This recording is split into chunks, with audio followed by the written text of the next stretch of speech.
오늘부터 이제 사무엘상 말씀을 보게 되는데, 사무엘상 말씀은 또 룻기하고 그대로 이어집니다. 그죠? 순서로 봐도 룻기 다음에 사무엘상이고, 이 주제로 봐도 그대로 이어집니다. 자, 룻기 마지막 장이 이렇게 돼 있죠. 마지막 장 마지막 절이 오벳은 이새를 낳고 이새는 다윗을 낳았더라. 이게 이제 룻기에 나타난 가장 그러니까 룻이 행했던 일들 가운데 가장 위대한 일이죠. 룻은 우리가 지난번에 몇 번 살펴본 대로 룻은 나라를 구한 것도 아니고 경제적으로 가정을 일으킨 것도 아니고, 그렇다고 해서 아주 똑똑해서 박사학위를 받아서 노벨상을 받은 이런 여자도 아닙니다. 그냥 모압 땅에 살고 있던 한 여인이 시어머니 나오미의 하나님, 그 여호와 하나님을 자기 하나님으로 고백하고 이방 여인이 베들레헴, 그러니까 하나님의 약속의 땅에 들어와서 그 하나님의 약속에 의해서 살아가는,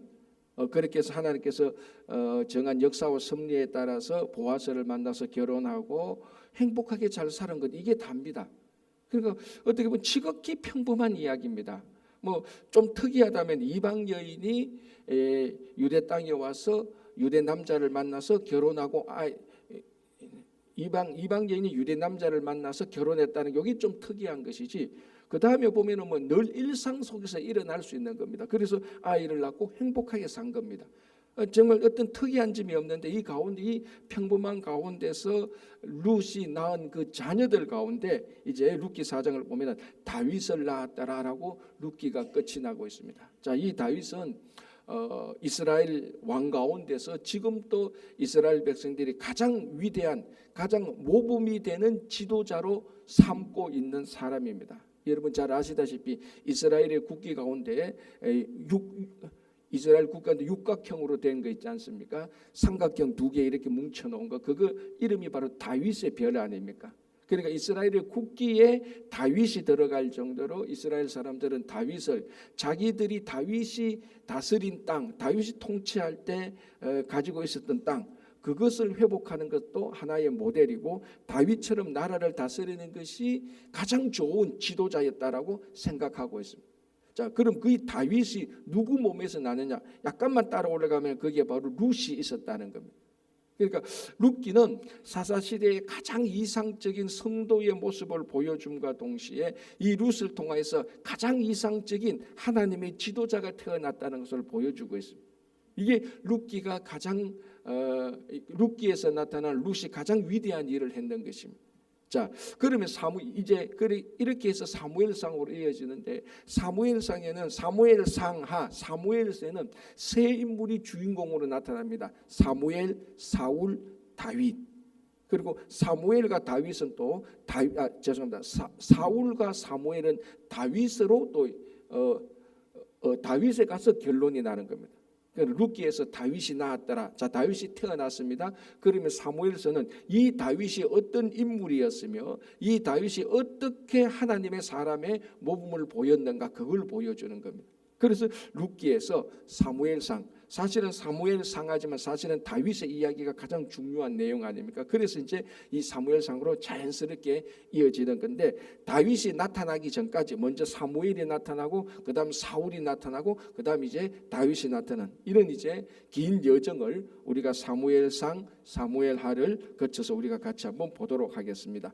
자, 여기 이제 다윗에 이어서서 다윗과 연결된 사무엘상 이야기고요. 시대적으로 보면은 룻기하고 사무엘상이 이어지는 것은, 룻기 시대는 이 사사 시대였습니다. 그리고 이스라엘 역사를 보면 사사 시대가 끝이 나고 이제 왕정 시대로 갑니다. 간단하게 말하면 사사 시대는 사사가 다스렸던 시대고, 왕정 시대는 이제 우리가 흔히 말하는 조선 시대, 고려 시대, 이제 이런 시대, 왕이 있었던 시대, 왕조 시대로 들어갑니다. 그 역사적으로 사사기 룻기가 다 사사 시대에 있었던 것이고, 사무엘상은 이제 사사 시대를 거쳐서 왕정 시대로 들어가는데, 그 중간에 사사 시대와 왕정 시대의 중간을 이루는 역할을 하는 사람이 바로 사무엘입니다. 그래서 흔히 보통 사무엘을 마지막 사사라고도 얘기를 하는 것입니다.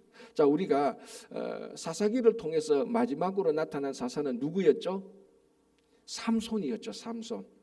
그리고 난 다음에 마지막 사사 삼손의 얘기를 하고 난 다음에 이제 레위 지파가 타락하고 베냐민 지파가 뭐 진멸할지 안 할지 그 이야기가 일어났지 않습니까? 그러니까 사사로만 보면은 사사로 이야기는 삼손이 끝이 납니다.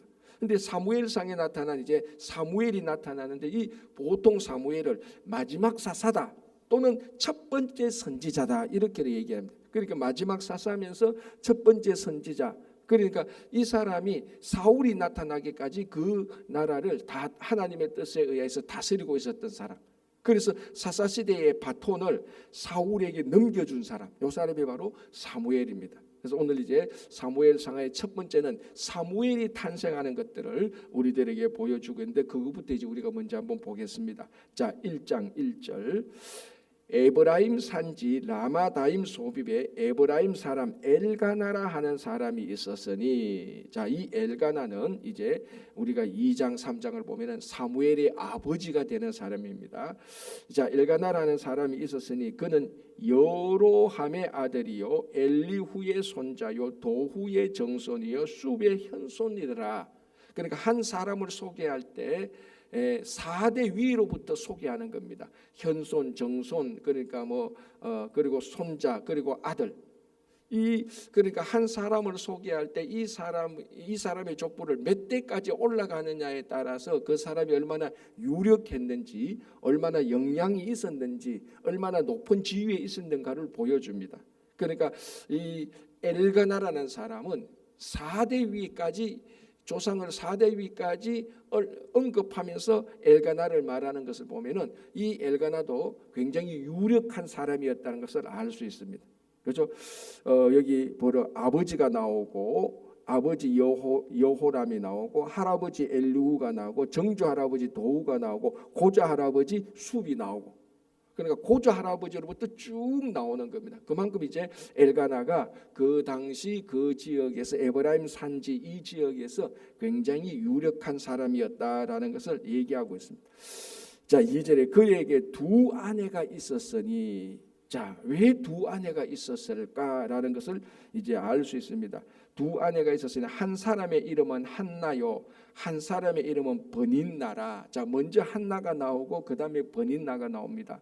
우리가 성경에서 지역이나 사람의 이름, 어떤 일을 거론할 때 순서가 굉장히 중요할 때가 있습니다. 어떨 때는 순서 없이 그냥 순서의 중요성 없이 쭉 나열하는 경우도 있지만, 어떨 때는 순서에 따라서 이 순서가 중요성을 의미하는 바로 그 표시일 수도 있습니다. 오늘도 그렇습니다. 한나와 버닌나입니다. 뭘 알 수 있는가 하면 한나가 첫 번째 부인이라는 것을 알 수 있습니다. 버닌나가 두 번째 부인이죠. 자, 엘가나는 굉장히 신앙의 가정이고 그리고 굉장히 유력한 사람입니다. 물론 세상적으로 얘기하면 그만큼 유력했기 때문에 여러 아내를 거느릴 수 있다라고도 우리가 볼 수 있겠지만은, 보통 이렇게 유력한 사람은 한 아내와 사랑해서 평생을 살아갈 수 있는데도 한나 말고 버닌나가 따로 있었습니다. 왜 두 번째 아내 버닌나를 두었을까? 이제 그 다음에 이제 답이 나오죠. 버닌나에게는 자식이 있고 한나에게는 자식이 없었더라라고 되어 있습니다. 거의 확실한 내용은 뭐냐면은 엘가나는 한나를 굉장히 사랑했습니다. 이 뒤후에도 보면은 남편 엘가나가 한나를 훨씬 더, 두 번째 아내보다 한나를 훨씬 더 사랑하고 있다는 것을 알 수 있습니다. 그러면 보통 이제 이렇게 순서를 보면은 남편은 첫 번째 아내보다 두 번째 아내를 더 사랑할 수가 있어요. 왜? 그 두 번째 여자를 더 사랑했기 때문에 첫 번째 아내가 있음에도 불구하고 두 번째 여자와 결혼을 하는 경우가 허다하지 않습니까? 그러니까 첫 번째 아내보다 두 번째 아내를 더 사랑하는 경향이 있는데, 오늘 이 사무엘상 1장을 보면은 두 번째 아내를 맞이했음에도 불구하고 여전히 엘가나는 첫 번째 아내를 더 사랑하고 있습니다. 그러면 사랑이라는 감정만 보면은 사실 엘가나는 한나만 있어도 충분히 사랑하고 충분히 아내로서 만족할 수가 있었습니다. 그런데 왜 버닌나를 두었을까? 이유는 딱 하나죠. 왜? 한나가 자녀가 없었기 때문에. 그래서 자녀를 가지기 위해서 버닌나를 두 번째 아내로 맞이한 것이 그 맞이한 이유를 우리가 알 수 있는 것입니다. 그래서 한나에게는, 그리고 버닌나에게는 자식이 있고 한나에게는 자식이 없었다라고 말합니다. 자, 요즘이야 뭐 결혼한 젊은 부부들이 자식을 안 놓는 경우도 허다합니다, 그죠? 그리고 또 요즘 또 자녀가 없는 그 가정에서는 그게 뭐 어떤 뭐 자기들의 잘못이 아니고 또 자녀를 놓을 수 없는 그런 그 생리적인 그 몸이 있기 때문에 요즘 같은 경우에는 자녀가 그 결혼한 가정에 자녀가 없다고 해서 그 흉이 아니죠, 그죠? 자기들이 자녀를 의도적으로 안 놓는 경우도 있고 또 낳고 싶어도 아이를 낳고 싶어도 생리적으로 자녀가 안 생기는 경우도 있습니다. 근데 오늘날 한 가정에 자녀가 없다는 이런 상황하고 이 사무엘 시대에 한 가정에 자녀가 없다는 시대하고는 가치 판단이 완전히 다른 겁니다. 오늘날 가정에 자녀가 없다는 것은 그것은 뭐 특별히 사람들이 흉볼 것도 아닙니다. 자기들이 결혼해서 자기들이 그 자녀를 가지지 않는 겁니다. It's okay, 우리 말로 하면. 자, 그런데 이 시대에 구약 시대에 자녀가 없다는 것은 어떤 표시로 받았는가 하면은, 자, 오늘날은 구약 시대가 오늘날은 구약 시대가 아니니까 이 표시가 오늘날 똑같은 표시라 이렇게 생각하면은 안 됩니다. 자, 구약 시대의 한 가정에 한 여자에게서 자녀가 없다는 것은 그것은 결혼한 여인에게서 가장 수치스러운 일입니다. 그 당시에는 뭐 의학적인 지식이 없었기 때문에 뭐 이 자녀가 없었다는 것은 이거는 우리가 생리적인 문제다 이런 것을 몰랐지 않습니까? 그런데 그 당시에 자녀가 없다는 것은 개인으로 봐서는 큰 수치였고 그것도 신앙적으로 보면은 하나님으로부터 심판받았다라고까지 의미가 되는 것입니다. 그런데 한나가 결혼을 했는데 남편과 굉장히 사이가 좋은데도 한나는 자녀가 없었습니다. 이 사실 하나가 한나에게서는 견딜 수 없는 고통이고 아픔이었던 것입니다. 자, 이제 그걸 이제 얘기를 하는 거죠. 자, 이제 오늘 본문을 보면 이제 인물들이 막 등장합니다. 엘가나가 나타났고 엘가나의 두 아내도 나타나고 그리고 한나는 자식이 없었고 남편의 사랑을 받았지만 자식이 없었고 버닌나는 두 번째 아내로서 자식을 가졌다라는 것을 보여줍니다. 자, 3절 이 사람이 매년 자기 성읍에서 나와서 실로에 올라가서 만군의 여호와께 예배하며 제사를 드렸는데, 자, 이것만 봐도 엘가나가 얼마나 성실한 그리고 신실한 성도였다는 것을 알 수 있죠. 매년 자기 성읍에서 나와서 실로에서 만군의 여호와께 예배를 드렸다. 신실한 하나님을 섬기는 사람입니다. 그랬는데 엘리의 두 아들, 자 이제 엘리가 나옵니다. 인물들이 계속 나온다 그랬죠. 엘가나가 나왔고 엘가나의 두 아내가 나왔고 이제 엘리가 나옵니다. 엘리는 그 당시에 제사장이었죠. 자 이제 매년 실로에 올라가서 제사를 드리는데 그 제사를 주관하는 엘리라는 사람이 나타났고 엘리의 두 아들이 나옵니다. 홈리와 비느하스가 있는데 제사장직은 세습 아닙니까? 그래서 그 아들도 당연히 제사장이었다. 아마 정확히 우리가 말하면 엘리는 대제사장이었고 두 아들이 제사장이었다 이렇게 볼 수 있을 겁니다. 자 이제 엘리가 나타나고 또 그 아들들이 나타나고 자 4절 엘가나가 제사를 드리는 날에는 제물의 분깃을 그의 아내와 그의 아내 버닌나와 그의 모든 자녀에게 주고 아마 이 제물은 화목제였을 겁니다. 우리가 레위기에서 봤다시피 화목제는 특별히 화목제 제사를 드릴 때 그 제물을 드리지 않습니까? 그리고 그 제사를 드리고 난 다음에 화목제 제물을 제사를 드린 사람이 가족도 함께 분깃을 받아서 나누어 먹었습니다. 아마 여기서 제사 말하는 이 제사의 제물은 화목제가 맞습니다. 5절 한나에게는 갑질을 주니 이는 그를 사랑함이라. 아까 말씀드렸죠. 엘가나는 한나를 굉장히 사랑했습니다. 한나가 사랑이 식어서 한나를 싫어서 두 번째 아내 버닌나를 둔 것은 사랑 때문이 아니고 자녀 때문이라 그랬죠. 그대로 드러나죠. 한나에게는 갑질을 줍니다. 비록 한나가 자녀를 낳지 못했다 할지라도 엘가나는 한나에게 갑질을 줍니다. 그만큼 엘가나는 한나를 사랑했습니다. 그죠? 자, 중간에 5절 중간에 그러나 여호와께서 그에게 임신하지 못하게 하시니 자, 엘가나와 한나는 정상적인 부부로서 굉장히 사랑했음에도 불구하고 자녀가 없었습니다. 자, 그런데 알고 보니 그 이유를 알고 보니 하나님께서 의도적으로 아직까지 지금까지 자녀를 주지 않고 있었다라는 것을 알 수 있습니다. 자, 이것을 통해서 무언가 하면은 지금 이 한나와 엘가나의 가정에서 자녀가 없다는 것은 한나와 엘가나의 잘못이 아니죠. 하나님의 특별한 의도가 있다는 것이, 특별한 의도가 있다는. 그러니까 우리가 뭘 알 수 있는가 하면요, 우리가 일상적인 삶 속에 살아가다가 뭔가 우리가 잘 이해되지 못하는 좀 뭐라 그럴까, 미스테리한 이런 일들 있지 않습니까? 그런 사건들, 그런 일들 배후에 하나님의 특별한 의도가 있을 수 있다는 것입니다. 왜 이 일이 안 될까? 왜 우리는 지금 열심히 했는데 이런 상황이었을까? 내가 왜 하나님을 열심히 순수하게 섬겼는데 왜 내가 이런 오해를 받고 이런 어려움에 처할까? 이런 우리가 퀘스천이 생기지 않습니까? 누가 봐도 정상적으로 엘가나와 한나를 보면은 자녀가 있어야 되는데 왜 거기에는 자녀가 없을까? 라고 말할 때 그 모든 것을 배후에서 역사하시고 섭리하시는 하나님의 의도가 있다는 것. 결국 이런 문제들, 이런 퀘스천, 이런 질문들의 답은 누구에게 가야 알 수 있는가 하면은 하나님에게 가야 알 수 있다는 것입니다. 사람이 아무리 똑똑하고 아무리 머리가 좋고 아무리 문제를 잘 해결하고 답을 잘 맞추는 능력이 있다 할지라도 이런 답은 하나님에게 가야 알 수 있는 것입니다.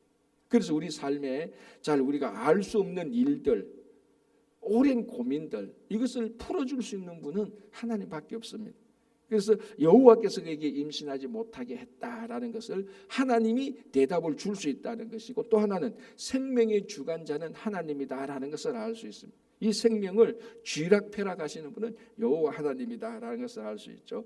자, 6절, 여호와께서 그에게 임신하지 못하게 하심으로 그의 적수인 버닌나가 그를 심히 격분하게 하여 괴롭게 하더라. 자, 이제 우리가 이 한나도 한나의 나름대로 굉장히 고통과 아픔이 있습니다. 버닌나도 어떻게 보면은 우리가 버닌나의 이야기를 들어보면은 버닌나도 우리가 어느 정도 공감할 수 있는 부분이 있어요. 왜냐하면 자, 둘째 아내로 갔는데 아이를 낳아줬단 말이죠. 아이를 낳았단 말이죠. 그런데 자기 남편인 엘가나는 자기는 아이를 낳아줬는데도 자기보다 한나를 2배나 더 사랑하니 이 감정이 좋지 않을 수가 있을 겁니다. 그죠? 자, 이런 감정이 좋지 않는 이런 일들을 한나가 자기가 생각하기에 부당하다고 생각한 이 일들을 이거는 우리가 버닌나에게 공감을 할 수 있습니다. 야, 버닌나 너도 슬펐겠다. 너도 둘째 아내로 들어가서 자녀를 낳아줬는데 너의 남편은 여전히 첫 번째 아내만 자꾸 두 배로 더 사랑하니, 그리고 화목제 제물 드리는 데도 있어서 버닌나는 1개 주고 한나는 2개 주니, 그러니까 여자의 속성상 본성상 무슨 생각이 듭니까? 아니 왜 2개 줘? 첫 번째 아내라고 2개 주냐? 나는 아이를 낳아줬잖아. 또 이렇게 생각할 수 있는 부분이 인간적으로 충분히 있습니다. 이거 가지고 해서 버닌나가 잘못되었다는 건 아닌데, 버닌나가 이런 것들을 어떻게 대처하느냐가 문제라는 겁니다. 어떻게 대처합니까? 이것을 가지고 한나를 계속해서 공격하는 겁니다. 자, 우리가 살아갈 때에, 그리고 일을 할 때에 부당하게 대우받을 때가 있습니다. 그렇죠? 잘못 대우받을 수 있고 오해받을 수가 있습니다. 진짜 중요한 것은 이 부당하게 대우받고 잘못 대우받을 때에 어떻게 이 부당함과 잘못을 해결하느냐가 제일 중요한 겁니다. 자, 충분히 버닌나에 우리는 마음에 막 억하는 격한 감정을 느낄 수가 있습니다. 방금 말씀드린 자녀를 낳아줬는데도 계속 한나만 사랑하니까 2번째 아내로서, 여성으로서, 그리고 아이의 엄마로서 얼마나 속이 상하겠습니까? 자, 그런데 이걸 어떻게 해결하는가 하면은 한나를 심하게 격분하여 괴롭게 하는 겁니다. 자, 그러면은 인간적으로도 한번 따져봅시다. 버닌나가 지금 막 상처가 있지 않습니까? 아이를 낳아줬는데도 엘가나는 한나만 사랑해. 그러면 사실은 좋은 방법이 아니지만 그래도 정확하게 말하자면 버닌나는 누구를 공격해야 돼요? 엘가나를 공격해야 되죠. 남편을 공격해야 돼요. 남편이 자기를 덜 사랑하니까. 그런데 남편의 사랑을 받는 한나를 공격하고 있단 말이죠. 이것도 문제가 있고, 그리고 여기 보면은 심히 격분하여 괴롭게 했다는 거예요. 이건 그냥 단순히 괴롭힌 게 아닙니다. 굉장히 의도적으로 전략적으로 계속해서 괴롭히는 겁니다. 이게 버닌나가 잘못된 겁니다. 그래서 오늘 본문은 뭐라고 말합니까? 그의 적수라고 말합니다. 한나의 대적자라고 말을 하는 거예요.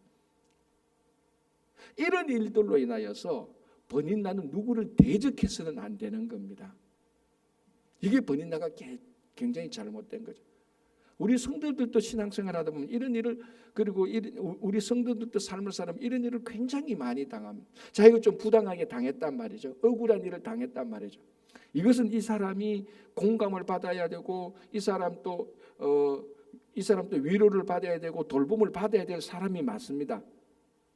그렇다고 해서 이 사람이 어떤 사람을 심히 괴롭히고 공격하고 괴롭히고 의도적으로 괴롭히는 것은 완전히 잘못된 것, 굉장히 잘못된 거죠. 그래서 문제가 생긴 것보다 문제를 해결하는 방법이 버닌나가 굉장히 잘못된 것. 그렇죠? 자, 보십시오. 그래서 그의 족속인 버닌나가 그를 심히 격분하게 하여 괴롭게 하더라. 7절, 매년 한나가 여호와의 집에 올라갈 때마다 남편이 그같이 하며 버닌나가 그를 격분시키므로 그가 울고 먹지 아니하니. 매년 올라갑니다. 매년 실로에 올라가서 제사를 드리고 화목제물을 드리고 난 다음에 남은 그 제물을 한나에게 2배 주고 버닌나는 하나를 줍니다. 그러니까 이때마다 버닌나는 자기가 사용할 수 있는 모든 방법을 다 사용해서 한나를 지독하게 괴롭힙니다. 그러니까 한나가 너무 힘들어가지고 울고 먹지 않는 겁니다. 자, 그런데 중요한 거는, 자 보십시오. 7절에 매년 한나가 여호와의 집에 올라갔다는 겁니다. 매년 할 때마다 화목제물 드릴 때마다 이런 일을 하면서, 이 화목제물이 아니고, 이건 화목제물이 아니고 깨지는 제물입니다. 누가 제일 고통을 당합니까? 한나가 제일 고통을 당하죠. 올라가면 버니나는 또 말로 괴롭히는 거, 말로 충분히 괴롭히죠. 우리말로 하면은 아이도 낳지 못하는 것이 네가 무슨 첫째 아내냐, 그 말로부터 시작해가지고 온갖 의도적으로 강교하게 괴롭히고 힘들고, 오죽했으면 이 화목제물의 제물을 한나가 먹지도 않고 엉엉 울었겠습니까? 자, 그런데 여기서 중요한 단어가 있습니다. 7절에 매년이라는 겁니다. 이렇게 매년 당하면서도 한나는 실로에 올라가서 여호와께 예배하는 제사를 드렸다는 겁니다. 자, 우리 같으면, 만약에 제 같으면 어떻게 했겠습니까? 제가 한나 입장 그러면은 남편에게 갈 겁니다. 엘가나한테, 여보, 나 이제 올해는 안 가겠어. 왜? 올해 또 가면은 저 버닌나가 가서 당신은 나를 사랑하는데 이 사랑 때문에 버닌나는 나를 또 지독하게 괴롭히고, 또 무슨 함정과 무슨 덫을 놔서 나를 무슨 말로 괴롭게 할지 몰라. 나 올해는 실로에 올라가서 하나님께 예배 안 드리겠어. 충분히 이렇게 거절할 수 있음에도 불구하고 한나는 그 자기를 괴롭히는, 지독하게 괴롭히는 버닌나의 그 공격이 있음을 알고도 매년 실로에 올라가서 여호와께 제사를 드리고 예배를 드렸다는 겁니다. 참, 이게 한나의 신앙의 성숙도 아닙니까? 우리 가끔 이런 얘기하잖아요. 목사님, 나 이제 교회 안 갈래. 예배 안 드려. 왜 안 할까? 제 거기 보기 싫은 인간이 하나 있어요. 뭐 그런 얘기 뭐 심심찮게 듣습니다. 여러분, 하나님께 예배 드리는 것이 어떤 한 사람 보기 싫은 것보다 더 중요한 겁니까? 어떤 사람 보기 싫은 것이 하나님의 예배 드리는 것보다 더 중요한 것이 아니잖아요. 하나님께 예배 드리는 게 훨씬 더 중요하지 않습니까? 한나는 오늘 또 실로에 올라가서 예배를 드리면은 저 버닌나로부터 말할 수 없는 고통을 해서 또 울게 될 것인데, 그것이 예상되는 건데, 예상이 아니니까 100% 그런 일이 있을 것인데도 원래 또 매년 또 올라갑니다. 또 올라가서 또 제사 드리고 또 버닌나로부터 말할 수 없는 상처를 받고 엉엉 울고 내려옵니다.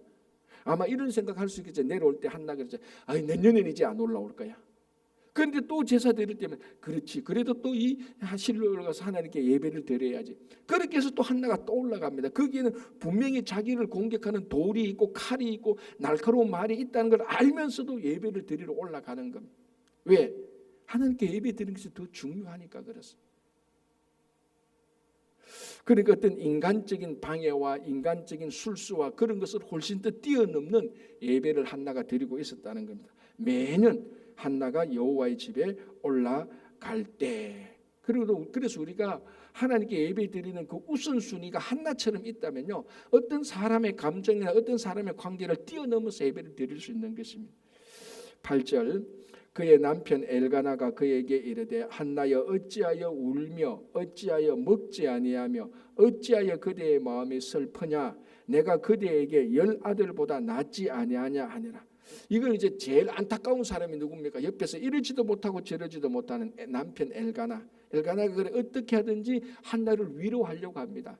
야, 왜 마음이 슬프냐? 내가 그대에게 10 아들보다 낫지 아니하냐. 이건 정말 엘가나가 한나를 지독하게 사랑하는 것을 말합니다. 내가 당신을 진짜 배려하고 사랑하지 않느냐. 자, 그래도 한나에게는 위로가 되지 않습니다. 왜? 이 위로는 누구만 해결할 수 있는 겁니까? 하나님만 해결할 수 있는 겁니다. 인간의 위로가 도움이 되죠, 분명히, 그죠? 그러나 궁극적인 도움이, 인간의 위로가 한계가 있다는 겁니다. 우리도 그렇지 않습니까? 진짜 신앙생활 하다가 진짜 어렵고 힘든데 사람의 위로가 이런 게 다 도움이 됩니다. 굉장히 힘이 되죠. 그러나 궁극적인 위로와 궁극적인 해결책은 하나님이 한나에게 자녀를 줘야 이게 해결되는 겁니다. 이게 하나님이 주지 않는 이상은 해결 안 되는 거죠. 그렇다고 해서 뭐 인간의 위로가 뭐 큰 힘이 되겠습니까? 도움이 되겠습니까?라고 말하면서 위로 안 하는 것도 문제예요. 우리는 같은 성도로서 이것을 충분히 위로를 해야 되는 겁니다. 그 마음에 공감을 해야 되고 같이 아파하고 같이 슬퍼야 돼. 이 큰 힘이 되지만 궁극적인 해결책은 사람의 위로로부터 오지 않고 하나님으로부터 와야 되는 거죠. 그래서 우리가 기도하고, 그래서 우리가 어려울 때마다 모든 걸 내려놓고 하나님을 바라보는 것 아닙니까? 왜? 하나님으로부터 오는 위로와 해결책만이 우리의 근본적인 문제 해결책이 되기 때문에. 그게 아니라면 우리는 사람에게 가는 거죠, 그죠? 그래서 한나는 매년 실로에 올라가는 겁니다. 이번에 또 올라가서 하나님께 기도할 것이다. 물론 평소에도 기도하지만. 자, 그래서 이제 9절 보면은 그때도 9절에 그들이 실로에서 먹고 마신 후에 이제 한 실로에 올라가서 일어났던 일들을 이제 우리에게 얘기해 주는 겁니다. 내일 우리가 이 본문을 좀 더 자세히 바라보면서 이제 사무엘상은 처음에는 한나의 고통으로부터 시작되는 겁니다.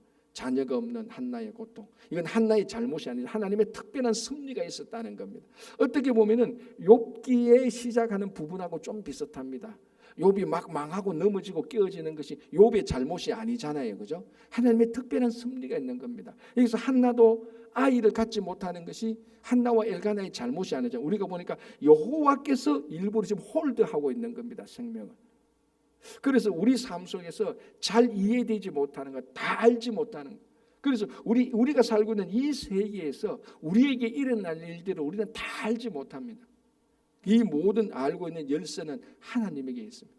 그래서 우리가 기도를 하고 말씀을 보면서 하나님의 뜻이 무엇인가를 알고 하나님의 뜻을 따라서 가는 성도들 아닙니까? 내일 이제 이 일이 어떻게 풀리는가를 우리가 같이 보면서 오늘 또 우리 삶 속에 해결되지 못하고 어려운 일들이 있거든. 인간적인 것으로 푸는 것이 아니고 하나님께 나가서 하나님으로부터 해답을 들으시는 여러분 되시기를 바랍니다. 기도하겠습니다. 하나님 아버지 감사합니다.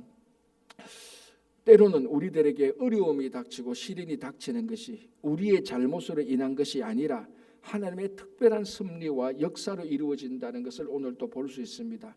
주님, 그럼에도 불구하고 연약한 우리인지라 우리 삶 속에 어려움이 닥치고 이해가 되지 않을 때 우리는 너무나 고통스러워하고 한탄하고 원망하기도 합니다.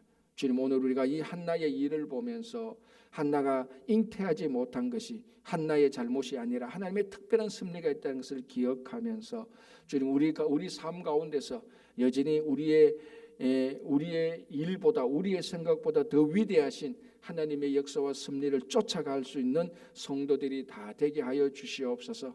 아버지 하나님, 오늘 하루도 하나님께서 우리의 삶을 인도해 주시고 지켜주시고 또 지난 한 아버지 8, 9일 동안 볼리비아 선교를 잘 마치게 인도해 주시고 또 그 선교가 우리 친구 교회 모든 교회와 성도들의 주님의 일을 감당하는 큰 동력이 계기가 되게 하여 주시옵소서. 주님, 오늘 또 우리의 삶을 주님께 맡깁니다. 우리의 삶을 인도해 주시고 우리 자녀들, 우리 가정, 일터, 특별히 교회의 주일학교와 어른들 다 함께하여 주시고 지속적으로 진행되는 말씀 나눔 반에게도 함께하여 주시옵소서. 오늘 이곳에서 각자 하나님께 올려드리는 기도를 다 들어주시고 응답해 주실 것을 믿으며 감사하며 예수님의 이름으로 기도하옵나이다. 아멘.